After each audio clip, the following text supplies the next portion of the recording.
ना आज आपण बटाट्याची भाजी बनवणार आहोत ना बटाटे आहोत।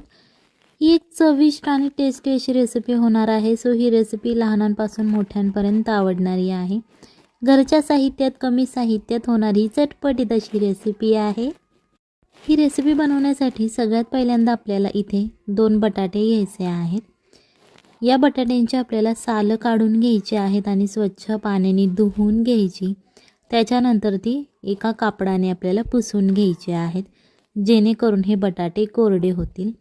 याच्यानंतर तुम्हाला अशा प्रकारचा छोटा चाकू घ्यायचा आहे आणि या चाकूच्या मदतीने आपल्याला हे स्लाइस याचे कट करून घ्यायचे आहेत। जास्त पातळही करू नका आणि जास्त जाडही करू नका, मीडियम असेही आपल्याला स्लाइस करून घ्यायचे आहे। लक्षात ठेवा की जास्त पातळ हे नाहीत झाले पाहिजे, मीडियम असे राहिले पाहिजेत। व्हिडिओ आवडत असेल तर व्हिडिओ लाईक करा आणि जर तुम्ही चॅनलवर नवीन असाल तर चॅनलला सबस्क्राईब करा, जेणेकरून येणाऱ्या नवनवीन व्हिडिओजचे अपडेट तुम्हाला लगेच मिळतील। अशा प्रकारे आता आपण हे बटाट्याची स्लाइस केलेली आहे। याच्यानंतर इथे आपल्याला एक प्लास्टिकची बॅग घ्यायची आहे। आपल्या घरात ही बॅग सहज अवेलेबल असते।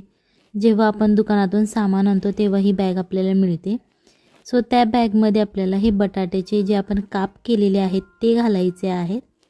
तुम्हाला दिसत असेल बघा, अशा प्रकारे हे बटाट्याचे काप आपण यामध्ये घातलेले आहेत। वरच्या बाजूने ही बॅग थोडीशी फोल्ड करायची आहे। यामध्ये चवीनुसार मीठ घाला। जर तुम्हाला काळं मीठ आवडत असेल तुम्ही ते घातलं तरीही चालेल। अर्धा चमचा लाल तिखट घालायचा आहे आणि अर्धा चमचा तेल। त्याच्यानंतर इथे आपल्याला 1 कप मोझरेला चीज घालायचा आहे। ते खिसलेले चीज आहे। जर तुमच्याकडे मोझरेला चीज नसेल, दुसरं कोणतंही चीज असेल तरी तुम्ही ते घालू शकता, फक्त खिसून घाला। याच्यानंतर या पिशवीची आपल्याला गाठ मारायची आहे। ज्याप्रमाणे आपण एखादं सामान पिशवीमध्ये भरून ठेवतो त्याचप्रमाणे या पिशवीची आपल्याला गाठ मारायची आहे आणि हाताच्या मदतीने ही आता चोळायचं आहे। म्हणजे जो आपण मसाला वगैरे घातलेला आहे, चीज घातलेला आहे, ते या सगळ्या बटाट्याला छान असं लागलं जाईल। मीठ घातलेलं आहे ते सुद्धा सगळं एकजीव होईल। जर तुम्हाला गाठ मारून हे मिक्स करता येत नसेल तर तुम्ही गाठ सोडून सुद्धा हे मिक्स करू शकता। तुम्हाला दिसत असेल बघा, अशा प्रकारे हे छान असं मिक्स झालेलं आहे। याच्यानंतर यामध्ये आपल्याला 2 चमचे कॉर्नफ्लोअर घालायचं आहे। कॉर्नफ्लोअर म्हणजेच हे आपल्याला मक्याचं पीठ घालायचं आहे आणि परत एकदा आपल्याला ते मिक्स करायचं आहे। अशा प्रकारे तुम्हाला हे मिक्स करून घ्यायचं आहे। दोन्ही हाताने तुम्ही हे चोळून घेऊ शकता, जेणेकरून हे जे मसाले आणि आपण कॉर्नफ्लोअर घातलेलं आहे ते सगळ्या बटाट्याला छान असं लागलं जाईल।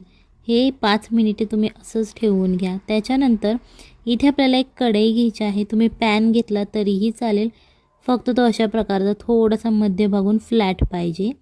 त्याच्यानंतर इथे आपल्याला अर्धा ते 1 चमचा तेल घ्यायचा आहे आणि हे जे आपण बटाट्याचे काप केलेले आहेत ते आपल्याला प्रमाणे फुलाचा आकार असतो त्याचप्रमाणे आपल्याला हे करून घ्यायचं आहे। तुम्ही तुमच्या इच्छेनुसार कोणताही शेप देऊ शकता याला आणि जेवढं तुम्हाला मोठं बनवायचं असेल रुंद तेवढं तुम्ही बनवू शकता। बटाट्याची क्वांटिटी तुम्ही तुमच्या फॅमिली मेंबर्सवरती डिपेंड करणार आहे, कमी जास्त तुम्ही बटाटे घेऊ शकता।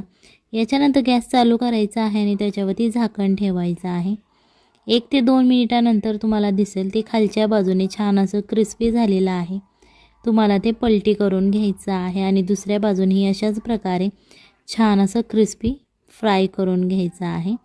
हे तुम्ही तूप किंवा बटरमध्ये सुद्धा करू शकता। जर तुम्हाला तूप बटर आवडत असेल तर तुम्ही त्यामध्ये हे फ्राय केलं तरीही चालेल किंवा तेलामध्ये फ्राय केलं तरीही चालेल, खूप छान याची टेस्ट लागते। सो ही रेसिपी नक्की एकदा घरी ट्राय करा, आपल्या फॅमिलीला खाऊ घाला आणि मग मला कमेंटमध्ये सांगा कशी झाली होती। लहानांपासून मोठ्यांपर्यंत आवडणारी ही रेसिपी आहे।